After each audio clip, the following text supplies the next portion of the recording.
So another small group, intimate. This is the whole point of discussion hour, so we can all discuss. But I'm excited to hear from Sohini today. A little bit of background. Sohini is a graduate research assistant with UTIG since the fall of 2022. So happy 1 year anniversary. She received her master's in applied geophysics at IIT Dhanbad in India. And I'm assuming your Bachelor of Physics at the same university in India. Not the same, but yeah, in India. Cool. So on your way to your third degree now. Yes. And currently her research is developing a rock physics constrained seismic inversion to characterize subsurface CO2 behavior, aka monitoring plume leakages, and using machine learning or neural nets to model the workflow in a robust way for optimizing computational costs. And so with that, let's hear from Sohini. Thank you, Michaela. So good afternoon, everyone. I hope everybody can hear me well. So basically, I'm a second year grad student with Dr. Sen at UTIG, and I'm going to discuss my work till now on prediction of CO2 saturation and elastic properties using a capillary pressure-based rock physics model. So there are like two major parts of this work. The first is the rock physics one for saturation analysis, and the second is the machine learning approach, which is basically for the inversion of seismic attributes. But today I'll majorly be talking on the first part, which is the rock physics model. Let me go on to PPT mode. That's right.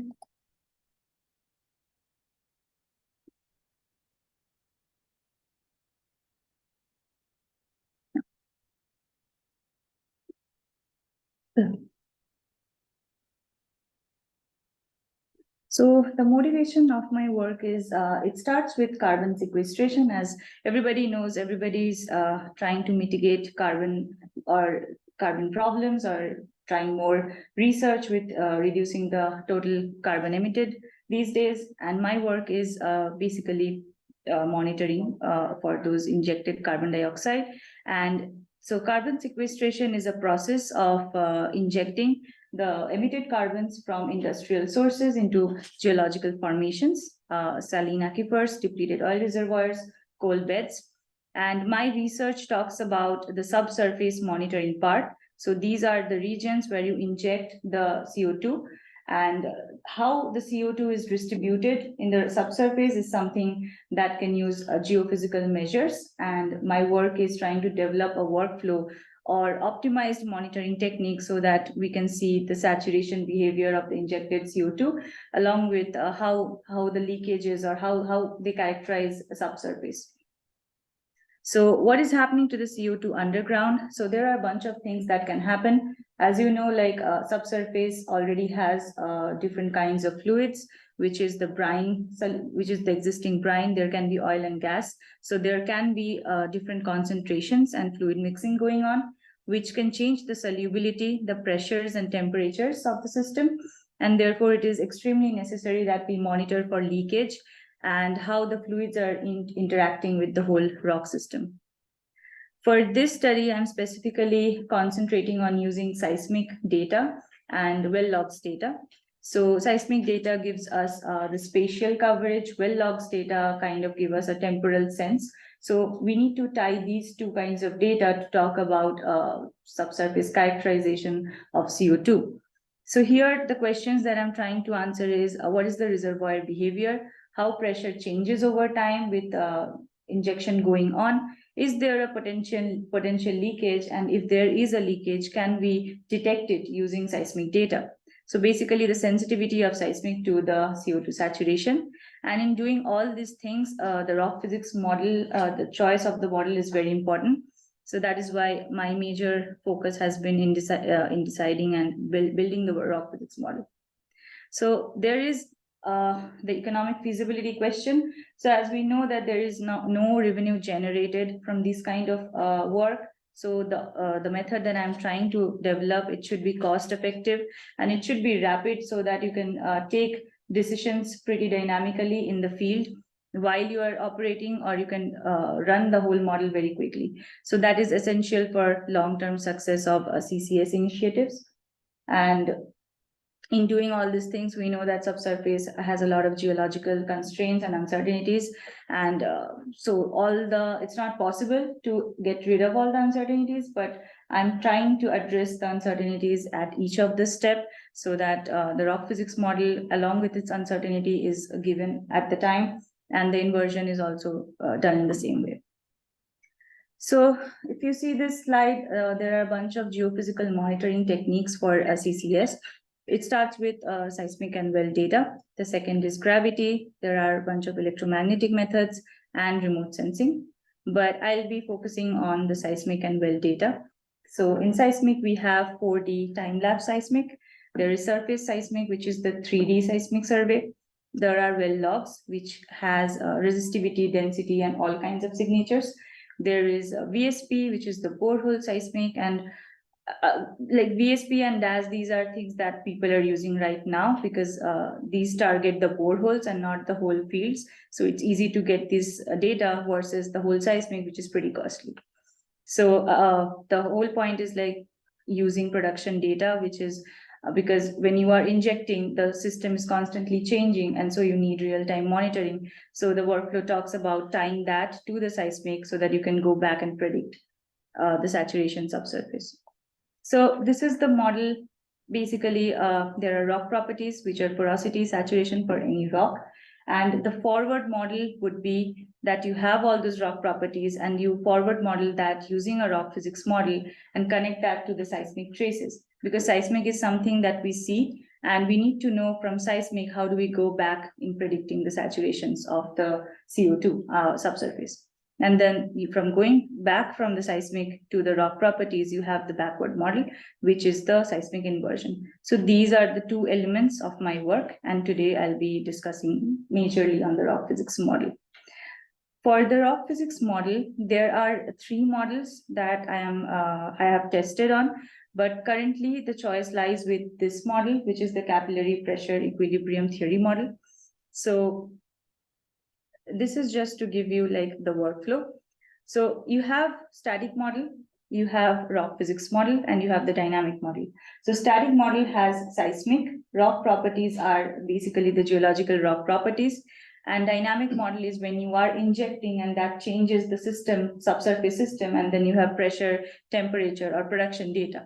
So these together with the fluid distribution, which is the rock physics, which is the carbon dioxide subsurface saturations, these make up your whole static model. And then you feed that to generate synthetic seismic, because we know that it's not possible to go to the field and get real data every time. So our approach is we are trying to see if we can model the fluid distribution that can give us a synthetic seismic, which is closer to the real data. So if this error is minimized, then we can say that we go back and we get the saturation from this synthetic seismic that should be close enough to this real data. Unless we are getting close enough to the real data, we go back and we change our fluid distribution model from homogeneous to including heterogeneous mixtures to see what kind of synthetics we are getting. And as soon as the synthetic is optimized, we invert that to get saturation. So now going to the rock physics model. So these are the different fluid mixes. If you see here, uniform saturation is when all the pore spaces are filled homogeneously. That is, CO2 saturation is same at all the pore spaces. Heterogeneous saturation is CO2 saturation is different at each of the pore spaces. And patchy is when some part of the CO2, some part of the rock or pore space is fully CO2 saturated, while others are fully water saturated. So it is a common assumption for these kind of workflows to assume uniform saturation because that's how people think it will be easier, and that is the go-to approach. Because if you imagine a rock and you imagine the pore spaces, it is easy to think that all the rock will be filled up uniformly. But in practicality, that is not the scenario, because a rock cannot be replaced fully by injecting fluids. It can only go to a certain level, because after that there is an irreducible water saturation, and that cannot be removed from the system. So uniform saturation does not care about that. Uniform saturation is you inject CO2 at one point of time, your whole rock pore space is going to be filled with CO2. So this is an area which is kind of introduces a bias for modeling.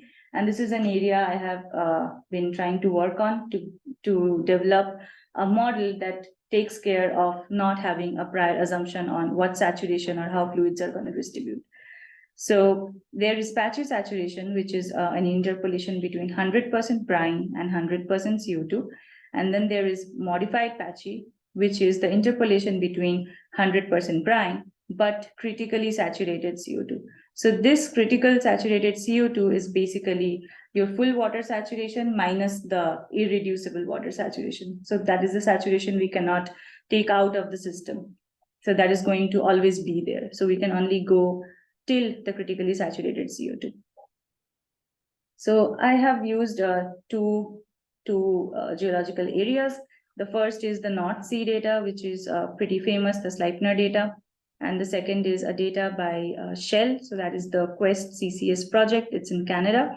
And this is a very promising field, I would say. This has been in research for a lot of time, and people have done a lot of work on this area. So the injection of CO2 here began in 1996. This is an offshore field, and Quest, it is more recent, I would say. It's an onshore field, and there it has started from 2015. And the design plan is like it's going to be injecting CO2 in this area for 25 years. So it's very necessary we see how that CO2 stays inside the storage unit. And so I'm trying to look for the monitoring techniques of those. So this is basically the rock physics workflow that I feel is appropriate for this kind of work. So as I mentioned, the fluid distribution can be uniform. It can be patchy, it can be a bunch of things, but for applying any model, there is always an assumption that we say that, okay, let's apply the homogeneous model to the system. It means that you are already assuming the system to be homogeneous. So if you use, like, this is one method, which is the capillary pressure equilibrium theory, where you're not assuming anything. You are just feeding the system the capillary pressures of which you can easily get from any field data.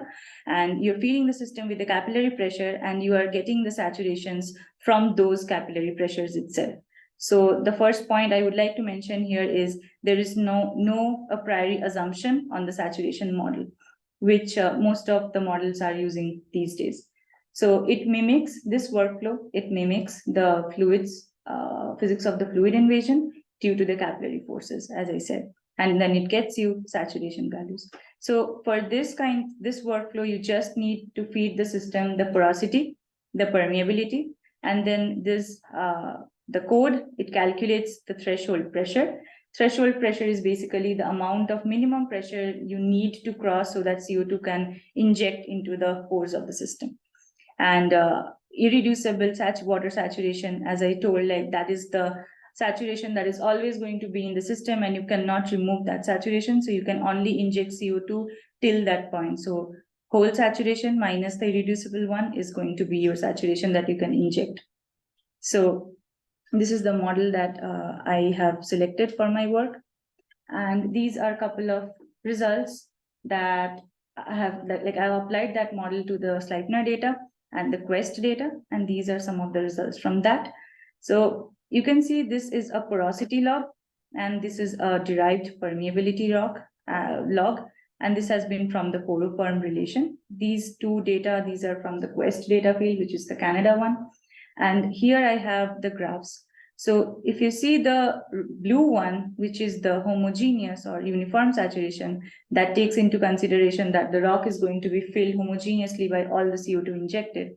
And this is the patchy saturation, which tells you, no, some part of the rock is going to be filled with CO2, other parts are going to be filled with brine. So these two are the extreme cases. But if you model the CPET, which is the capillary pressure driven rock physics model, you see that these points, these red dots or the red curve, they fall in between those two. So we see that it is not lying completely on the uniform, and it is not lying completely on the patchy. That gives you an idea that maybe assuming it to be homogeneous or assuming it to be patchy is not a good idea. Maybe you should let the physics of the system speak for the saturation and not have an assumption. So you can see like this is the CO2 saturation axis. So this is basically CO2 increasing, and this is the P wave velocity increasing.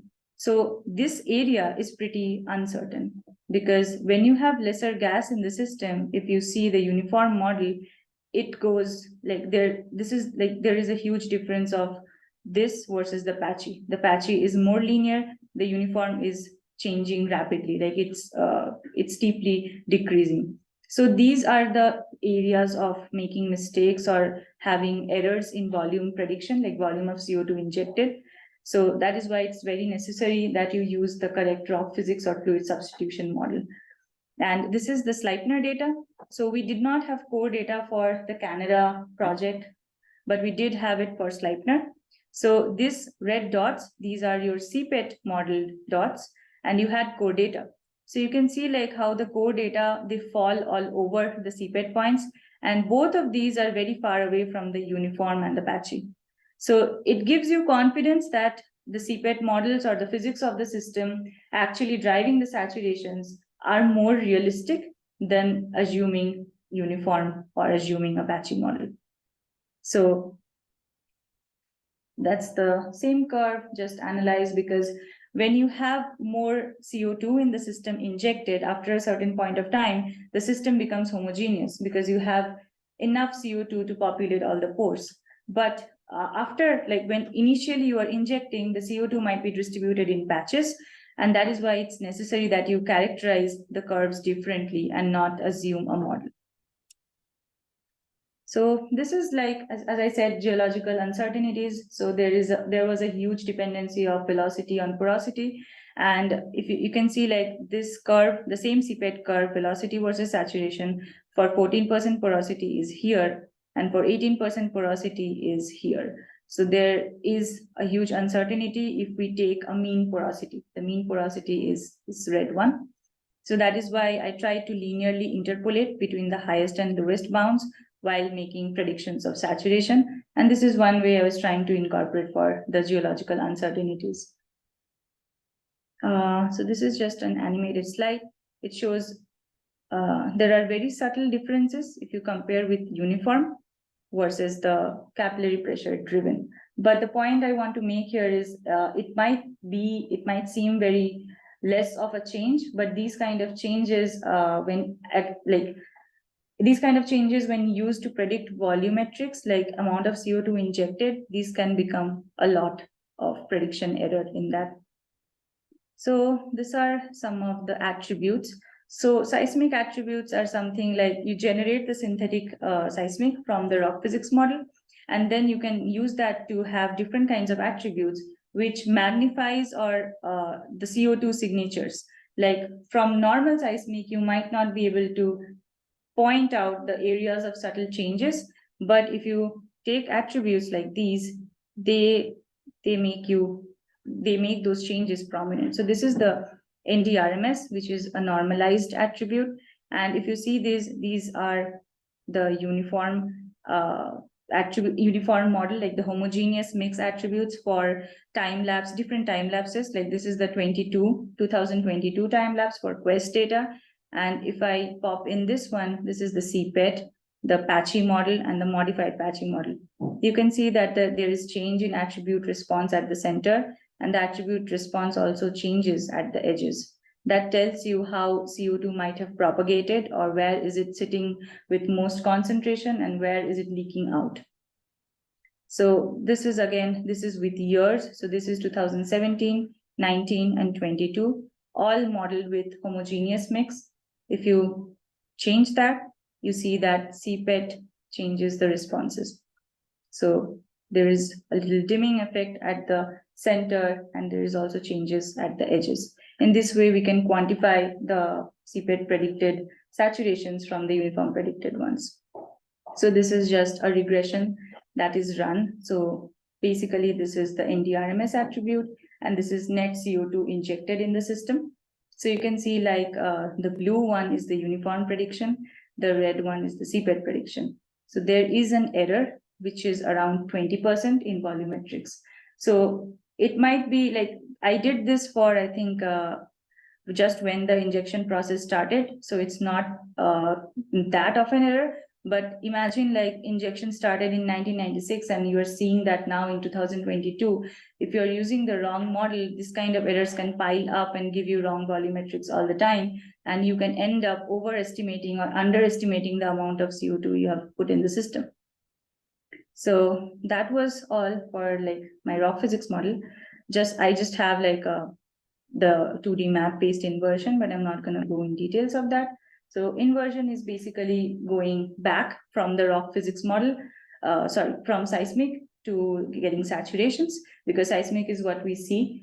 And I have tried using some machine learning models, but these are fairly simple, which is a polynomial regression and a random forest.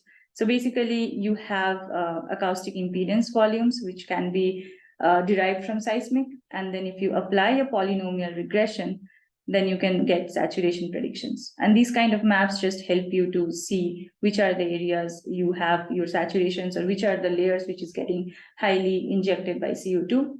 And again, this is a random forest model, which is a little more, I would say, complicated than the polynomial regression. But this is just to make out the fact that using a uniform or homogeneous mix versus CPET mix, because these are the points which the uniform model could not explain. And these are the points the CPET could, because you are feeding the CPET the capillary pressures, which are physics of the system. And since uniform is not able to see all those things, it tries to give you predictions, even though there is no actual prediction. So the actual prediction kind of stops here, but the uniform is keeping on giving you measurements. So that's how you say that this is more of a physics-driven method, and this is a simple method which takes care of the problem for now, but it might not be too realistic. So if you see the test scores, there is a little improvement because these are statistical scores, kind of initial results. So there is an improvement of 91 to 96 going from uniform to CPET. And at the end, you have maps like these, and they help you delineate the CO2 migrations. So yeah, that was all. So basically summarizing is I was able to successfully implement these kind of models. And then after all this, I could see that CPET was able to uniquely predict the saturations, which is really good because you don't need any kind of prior model for measuring the saturation or saturation analysis.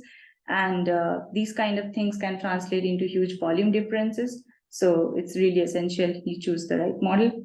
And yeah, that's all. This is what the thing is. Like, there is a 2D, all the results that I've shown, those are in 2D. So my plan is to do that in a 3D sense, so we can scroll and see how changes are looking geologically 3D wise in 3D. So that's all, guys. Thank you.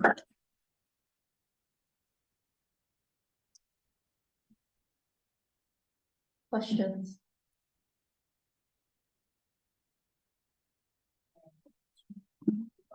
Like to use a rock physics model to get a simulated seismic signal, and then later on you have an inverse model. Is that possible to link the inverse model to guide the rock physics based model? Yeah, so basically the work that I'm going to do next is close the loop. So whatever you have predicted from the rock physics, it goes back again and you can update your inversion model.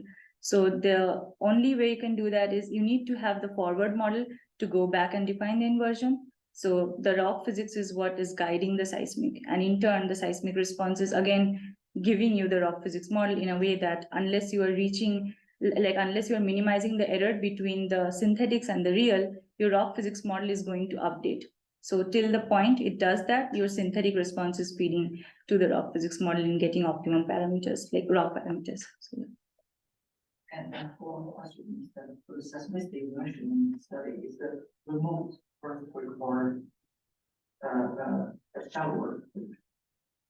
I didn't get the question. Can you repeat? It is an active seismic. The seismic data is from the remote earthquake. So these are not from Earth, these are active seismic. Yeah, these are active seismic. So they have a seismic related. Oh, I see. So, and also for the carbon dioxide injection, do you think that will cause some difference? There are cases where, like, there are studies going on that injection of CO2 might cause microseismic activities, and so you need like extra monitoring to take care of that. But all, like, before doing these kind of operations, all these kinds of things are already kept in mind. But yeah, that is always a possibility, like microseismic triggering because of injection, and there is like a monitoring thing that goes for taking care of that. So are they doing the active seismic while they're doing the injection, or is this like? So no, basically you start injecting, and then since seismic is costly, right?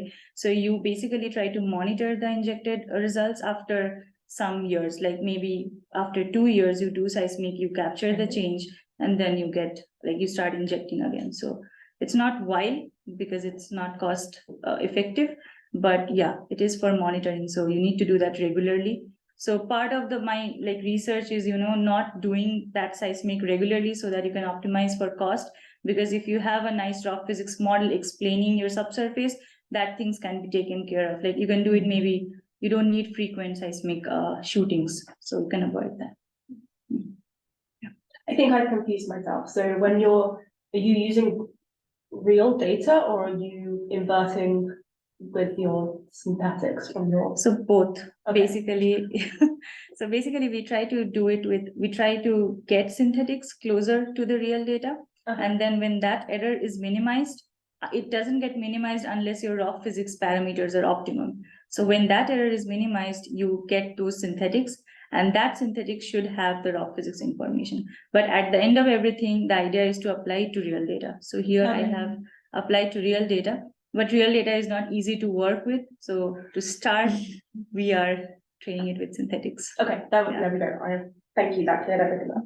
Thanks. Sorry. Okay. I have another question. Go ahead. Yeah. So why, from this, there seems you've got like these different relationships, but fundamentally there is a relationship that you know. So why did you not just stick with your like non-linear regression? Why did you then go on? Because like random forest is like, I guess it's like a slightly more complicated way of doing the same thing. But why did you feel the need to try that when you kind of know the relationship already? So it is a non-linear relationship, but so the polynomial regression can only work to some extent, because if you are feeding seismic, there are so many like hidden non-linear relationships which we cannot like predict with like which we cannot even visualize here. So here, like the points that I'm showing you, these are already like dimensionality reduced points, so they have their own errors, right? But for me to think something like which is 5D, suppose I'm not gonna like I cannot fit polynomial regressions to those. That is why if you have like a random forest, it takes care of that thing. So even from going from random forest to machine learning, it's the same idea. Like it's not possible to know all the non-linear relationships. I just know that they are non-linear. That is why I'm going like to more complicated methods. But let's see how it goes. I'm still in the middle. I have a question about jumping from like 2D to 3D, because you're like talking about all this uncertainty that you might see over time within like your two study cases about one that's like been going on since like the 80s or 90s. Yes. And then you have like a more recent one. And so I'm wondering, like, what do you expect out of those like two cases in terms of like moving from 2D to 3D? Which one's like more uncertain? Does the uncertainty increase too? Or is like the idea that as you increase your dimensionality, it'll reduce that uncertainty? So for Sleipner, that has started like injecting in 1996, it's fairly mature. Like everything is pretty much known. So they're just trying to do experiments on that data. So they have the 3D thing there. But for Quest, it's fairly new. So there are like learnings from that Sleipner project, which you can implement in Quest. So it gives you an idea of like, okay, maybe it's okay if we just go ahead with the 3D. We don't need to shoot 2D at all, because we have seen in Sleipner that doesn't help.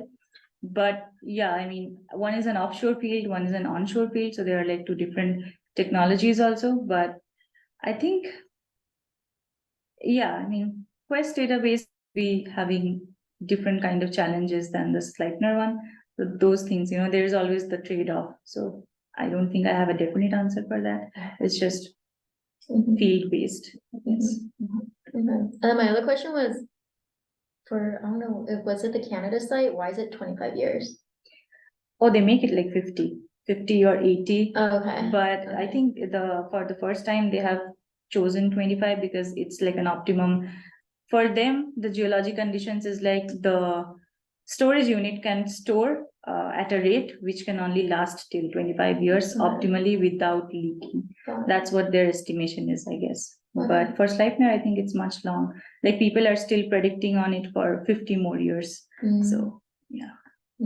What's been like, sorry, what's been like the longest like prediction? It has gone till 70. Okay. I mean, above and beyond my lifetime. So That's cool. Any other questions? Yeah, I have one about, could you go to the slide where you have the E-wave velocity and velocity? Yeah. This one? This one, yeah. Yeah. So, I basically didn't quite follow this, Mhm. but, can you use like the slope to try and work out, right, instead of just doing an average, like presumably, like, do these have different slopes in the curvy bit?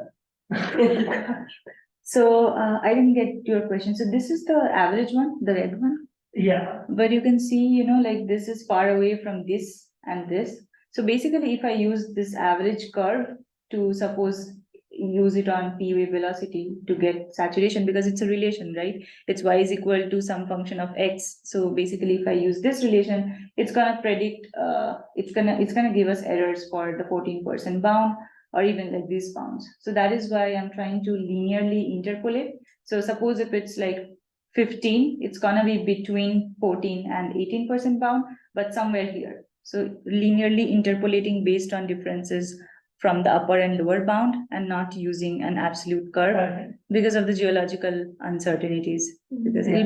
I think it'll be super wrong. Like when I plotted this curve, I felt, wow, I didn't expect this amount of error. So that is why I had to switch to linearly interpolating between, because it feels wrong to just use, the red curve to get saturations for velocity, suppose here. So that's why.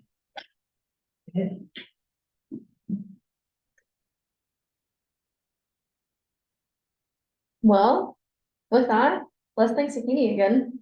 Thank you.